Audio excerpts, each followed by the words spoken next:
कहीं डोनेशन मांगने जाते हैं तो वो देन सामने वाला 50,000 रखता है, वो कहते हैं वो 5,000 लेते हैं। तो फिर बाद में लोग कहता है कि आप किस लिए 50,000 रखा गया था, तो बोला कि 5,000 चंदा है और 50,000 घूस है। तो उनकी मृत्यु के बाद भगवत आज़ाद ने एक कांग्रेस चीफ मिनिस्टर ने गांव का नाम मार्क की बात है, जो उनके विरोधी हुआ करते थे, गांव का नाम, या ऐसा बिहार के किसी चीफ मिनिस्टर के लिए नहीं हुआ है कि वो जब हर एक बार एमएलए बनते थे तो माँ उनको कुछ पैसा देती थी, पिताजी भी देते थे। एक बार माँ ने दिया, पिताजी के पास नहीं था तो घर से निकल गए। वहीं से उनको ओल्ड एज पेंशन का आया कि बूढ़ों के पास पैसा होना चाहिए। एक मूवमेंट से, जेपी मूवमेंट से इतने नेता पैदा हुए जिसकी चर्चा हम लोग बरदस्तूर किए जा रहे हैं। उस व्यक्ति को देखिए जो 4 मूवमेंट्स आया, वो फ्रीडम मूवमेंट, सोशलिस्ट मूवमेंट, किसान मूवमेंट और एक रशियन रिवॉल्यूशन को अगर जोड़ लें तो ब्रॉडर टर्म में 3-4 मूवमेंट से निकल के क्लास 8-9 में वो आदमी रामधारी सिंह दिनकर पढ़ रहा है, जानकी वल्लभ शास्त्री पढ़ रहा है। जब भागलपुर जेल जाता है तो वो ट्रॉट्स्की डिस्कस करता है, माओ त्से तुंग को डिस्कस करता है, वो लेनिन के बारे में बात करता है, गांधी के बारे में बात करता है, डायलेक्टिक मटेरियलिज्म के बारे में बात करता है। Self schooled person. उनकी ऑस्टेरिटी, उनकी सादगी, उनके जीवन की सरलता, उनका जमीन से जुड़े रहने का जो पूरा एक आग्रह था, वो अंत तक उन कहानियों को पढ़ते पढ़ते लगता है कि ये इस दुनिया की कहानियां नहीं है, कहीं किसी दूसरे दुनिया की कहानियां हैं। और सुनने में लगता है कि क्या ऐसा संभव है कि इस तरह का आदमी कोई हुआ हो जो खाट नहीं है तो जमीन पे सो रहा हो, मुख्यमंत्री रहते हुए, मंत्री रहते हुए, या जिसके गांव की झोपड़ी जस की तस बनी रही मुख्यमंत्री हो जाने के बाद। यहाँ कर्पूरी जी इसलिए बड़े हो जाते हैं कि भाई सोशलिस्ट क्रेडेंशियल से हमारी सत्ता रिजर्वेशन के कारण सरकार जाए तो जाए। मैंने कहा fall of a leader but fall of A government but rise of a leader. नमस्कार, एनएल इंटरव्यूज में आप सबका बहुत बहुत स्वागत है। आज हम एक खास किताब पर बातचीत करने के लिए एनएल इंटरव्यूज की श्रृंखला में काफ़ी दिनों बाद एक नई किताब पर बातचीत होगी। और किताब बहुत खास आदमी के बारे में है। उसके लिए मैं सबसे पहले आपको किताब ही दिखा देता हूँ। The Jan Nayak Karpoori Thakur, voice of the voiceless, ये किताब है और इसको 2 लोगों ने लिखा है मिलकर। संतोष सिंह है मेरे साथ हैं यहाँ, जिनसे हम बातचीत करेंगे। संतोष जी, बहुत बहुत स्वागत है यहाँ। थैंक यू न्यूज़ लॉन्ड्री में आपका। संतोष पेशेवर पत्रकार जो होते हैं, पेशेवर पत्रकार, उनको उस कैटेगरी में आप रख सकते हैं। सीनियर असिस्टेंट एडिटर हैं इंडियन एक्सप्रेस के। तो अब हाल फिलहाल के कुछ समय में देखें तो कर्पूरी ठाकुर के ऊपर बहुत कुछ लिखा पढ़ा गया है, क्योंकि हाल फिलहाल में उनको सरकार ने भारत रत्न से सम्मानित किया है।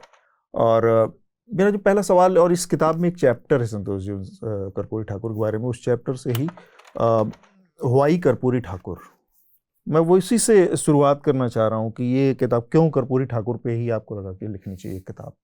देखिए, एक तो पहले कर्पूरी ठाकुर का जो पीरियड है, इसका डॉक्यूमेंटेशन हुआ ही नहीं था, कभी नहीं हुआ था। तो ये मेरे दिमाग में, ये आज की बात नहीं, लगभग 5-7 साल से मेरी बात दिमाग में, जब मैंने पहली किताब रूल्ड और मिसरूल्ड लिखी थी जी, तो उसमें मैंने थोड़ा सा जिक्र किया था। तो वो इतना इंटरेस्टिंग जिक्र था, ऐसे सब एनेक्डोट से, सुरेंद्र किशोर के हवाले से, कि जैसे कि एक जगह कहीं डोनेशन मांगने जाते हैं तो वो देन सामने वाला 50,000 रखता है, लोग कहते हैं वो 5,000 लेते हैं। तो फिर बाद में लोग कहता है कि आप किस लिए 50,000 रखा गया था, तो बोला कि 5,000 चंदा है और 50,000 घूस है।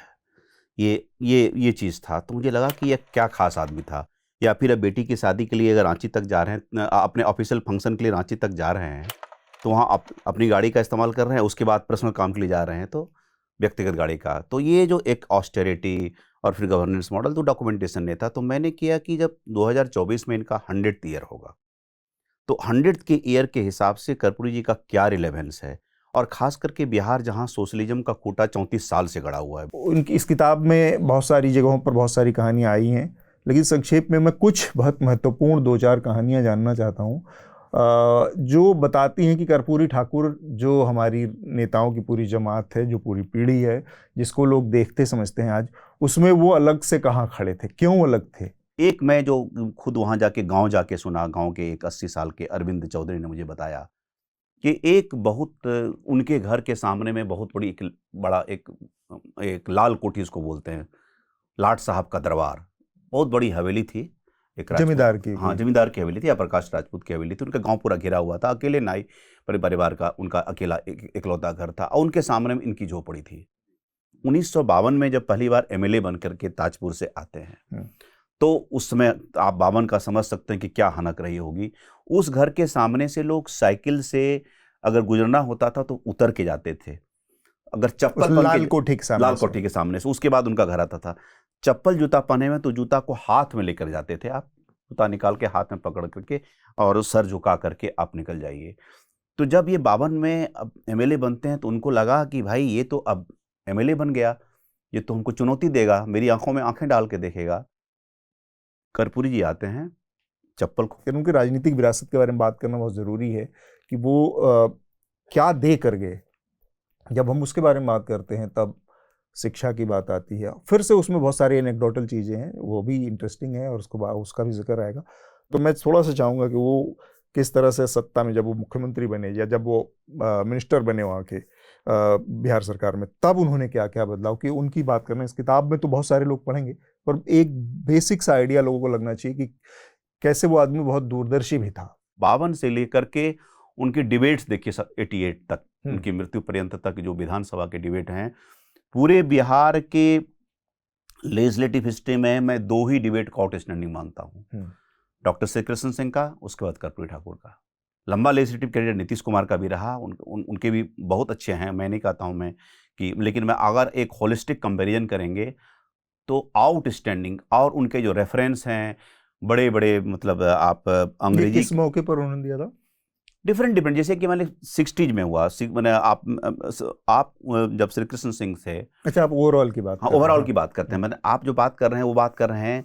एक बार का इंस्टांस था कि श्री कृष्ण सिंह की गवर्नमेंट कार्ट बिल लेकर के आती है, श्री बाबू के आसपास की बात है, तो उन्होंने कहा कि ये तो कार्ट चलाने वाला, ठेले चलाने वाले पर जब अंग्रेज थे तब ने वो बिल नहीं लाया, टैक्स लगाने की बात कर रहे हैं, और देश की आज़ादी के बाद आप ठेले चलाने वाले पर टैक्स लगाएंगे। उनकी जो सफलता रही वो उस समय के बिहार का जो समाज है या पूरे देश की ही बात करें, उसके लिहाज से बहुत ही असाधारण तरह की सफलता नज़र आती है। खासकर बिहार की जो राजनीति और वहाँ का जो सामाजिक ढांचा है उसमें कर्पूरी ठाकुर जिस समुदाय से आते थे वो बहुत कमज़ोर तबका था, और ऊपर से वो संख्या बल में भी ऐसा नहीं था कि वो जैसे जो राजनीति बाद में, मिनिमल, हाँ, जो आज की राजनीति है उसमें कोई यादवों का बड़ा नेता बन सकता है या किसी और दूसरी जाति का, जाटों का बन सकता है, मराठों का बन सकता है, क्योंकि वो संख्या बल में इतनी ज़्यादा है।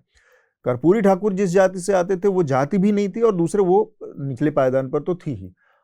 उस लिहाज से उनकी सफलता में मुझे लगता है कि बहुत सारे और फैक्टर होंगे, बहुत सारे ऐसे लोग होंगे जिन हाथों ने सहारा दिया होगा, कुछ ऐसे कैरेक्टर हैं क्या नजर आए आपको अपनी किताब के दौरान जिन्होंने निश्चित रूप से स्टार्ट से ही मैं शुरुआत करता हूँ। बहुत अच्छा सवाल आपने किया है। इसकी शुरुआत क्लास 8 में हो गई। एक टॉपिक का नाम भी दिया है मैंने, कृष्णा टॉकीज, लैंडमार्क है कृष्णा टॉकीज। एक छात्र के रूप में एक प्रोसेसन को, मूवमेंट को लीड करके कृष्णा टॉकीज जाते हैं।